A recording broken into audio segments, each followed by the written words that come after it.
Well, welcome back, my friends, to another rousing rendition. 4th of July rendition, if you will. All-American rendition. Come on, son, listen.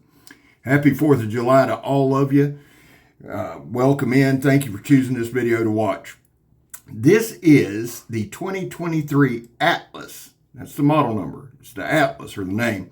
It's Atlas from Shed Knives. Jack Billings over at Shed Knives started making knives when he was 13. He's 19 now. And he's decided to step out on faith and start selling them. Now, I don't mean in a religious sense, but he's taking the plunge. He's selling knives. He was at Blade Show, and he run into Jared and Miss Kara from Neve's Knives. And Jared recommended he get a hold of me. He got a hold of me, and here we are. Here's the thing. We're going to approach this one a little from a different standpoint, okay? We're going to do our normal stuff. That's always going to happen because, for me, that's the best way to demonstrate the build of the knife. What do I mean, though? The guy's starting off, right? He's been doing this for a while now. So what I want to do is just kind of look at this knife from all ends. If there's anything I can recommend to help, I want to, because even though I'm a novice at best, and I mean that, I have put my hands on over about 1,000 knives in these 3 years. So if there's any input that I can give, I'd like to. I am a builder. I love building, and I love anybody, and I mean this, anybody who steps out and says, hey, we're going to take a chance. We're going to build something. And then they put rubber to the road. So anything that I can do, I want to do. Plus, he's a young man out of Dover, Delaware. So he's an American kid trying to make a living, or he's a grown man, however you want to put it. Guys, before we get too far into this, there was a time in this country where 22 vets a day took their own lives, and that's the 4th of July. It's our independence. That being said, the number's probably higher today. That's why on this channel, we focus on the number 0. Anything over 0 is simply unacceptable. Vets, we love you. Man, you got a place here. That's all that means. We're back to Blue over here. We support Live. Lord, people don't get it, and that's okay. These are my causes, not yours.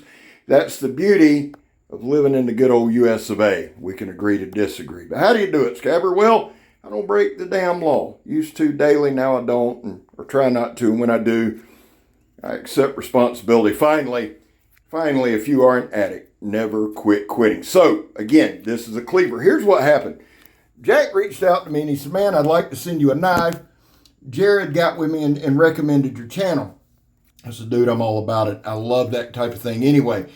And Jack said, well, why don't you look at my catalog and pick one and I'll send it. And I said, well, why don't you watch a couple videos, pick what you think fits this channel, send it, and we'll go ahead. And I like doing that, guys, because I do want to help. I want to help designers. I want to help makers.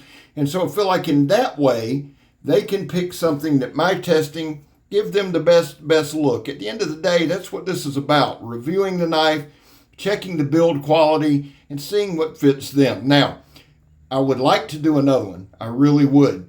What do I think of this knife? Let's get into it. I'm going to pull measurements as we go. I can tell you that this is CPM 154 with my Micarta handle scales. I absolutely love that steel. I always have. I always will. You'll notice now, I got a bad angle there, but it went right straight through that tire tread. It is not steel belted. It is thick as shit though, and we cut it 2, if not 3 times, and we hold it in different ways. Because of the tread pattern, we did a couple down and then we did a couple across. I can tell you this knife is sharp, or this cleaver is sharp as shit.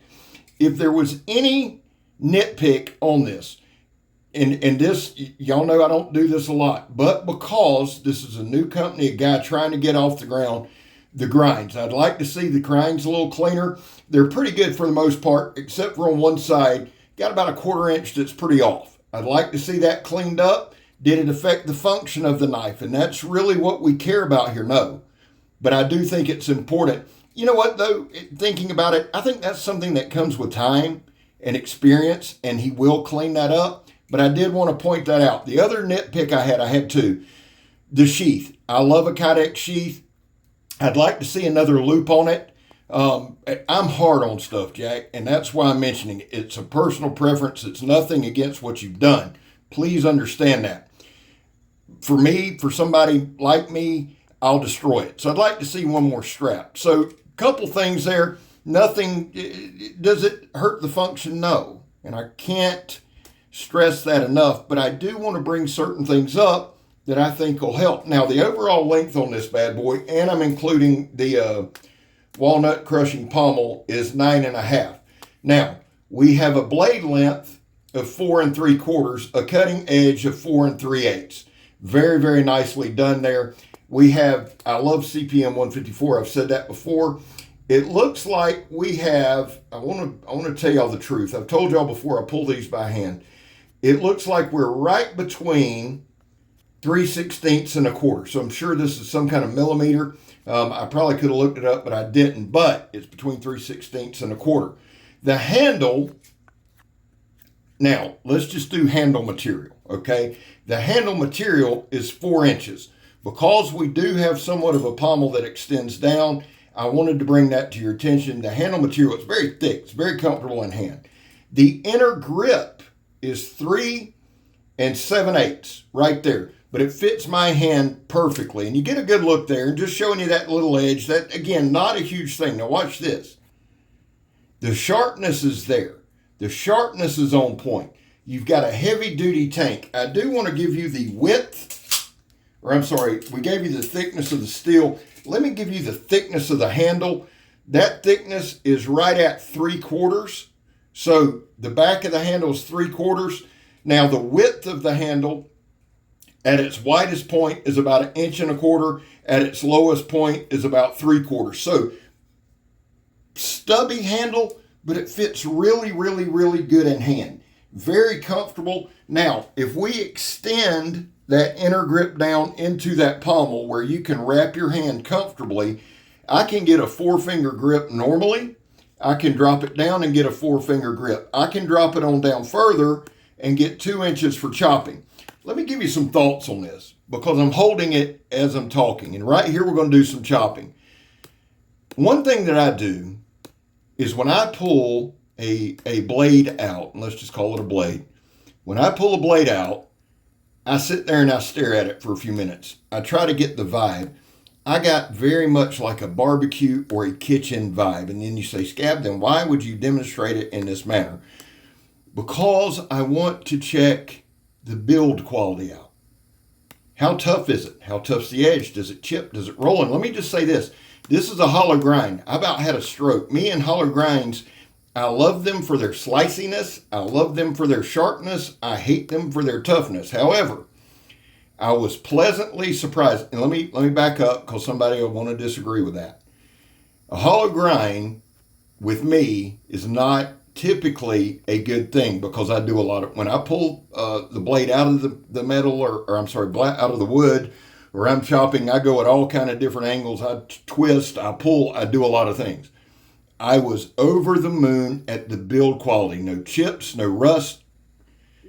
It wasn't rusted anyway. No chips, no dings, no dents, no rolling is what I was trying to say. Here, we're checking out that walnut crusher. Let's just call it that. If you're in the kitchen, you got to open some walnuts or some coconuts or whatever. That wing splitter will do the trick, son. And here's why I like doing this right here. One, it's fun. I mean, let's just be honest. Two, it's not really to check because that's not going to break, but it's to feel if there's any hot spots in that handle. That's an oak pallet. If there are any hot spots in that handle, none. When I did that batoning, there was no jarring movements. Now here we're doing kind of a modified push cut, and if you know anything about me, you know I'm the world's worst push cutter. I really am. But it about made it all the way through that rope, and that's rope that we use at work to pull things up 3 and 4 stories. Like we'll tie rails to them and pull them up, climbing rope, whatever you want to call it. This right here is our steel belted sandblast hose. Now, I'm doing this a little different. I wanted to put more stress on the edge. I'm rolling the hose as I'm cutting. So yes, I'm pushing the knife, but I'm slightly rolling it as well. So we're kind of scarifacing the surface, but kind of cutting it a different way. And then here in a minute, I'm going to show you the cut we made, the incision we made. Then we'll put in and we'll continue to do that right there. Nice little slice. This shit ain't easy to cut, by the by. It's about 1/4 inch thick. And it's still belted. But I like doing this. I like showing this because those little fibers in there pull and poke at that edge. Overall thoughts. We got about 1.5 minutes left. Like I said, outside of the grinds, and the grinds aren't terrible. I don't want you to get that from this. I just think they need to be cleaned up a little bit from a consumer standpoint, and I think you're spot on. I think that comes with time and experience. Let me say this too.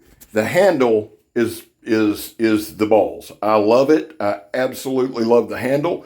It fits very well in hand, very comfortable, no hot spots. You can go to shedknives.com. Hopefully Jack will comment, and I'll pin his comment, to check out his catalog. Matter of fact, why don't I just put it in the description? I'll pin a link to his catalog in the description. Check him out. He's got some really, really, really good models that I think you would like. The other thing is this. The young man's 19 years old. I can tell you this. This guy's 1,000 times more professional than a lot of older guys ever have been. He's been very professional in his communications, in his emails, and he is a good young man to talk to deal with. But I've been very, very impressed with the way he's handled himself on the business end of it. Even Lola's impressed. Overall, I love this damn thing. I'm calling Jimbo tomorrow, so Jimbo, if you're watching, be ready. We're going to set up a full-blown barbecue video. I'm going to take this knife and several others, so stand by in the next 2 to 3, 4 weeks for a follow-up, a barbecue type thing. In the meantime, remember this. I'm Scab. You're not. I'm gone, son. Jack, hell of a knife, buddy.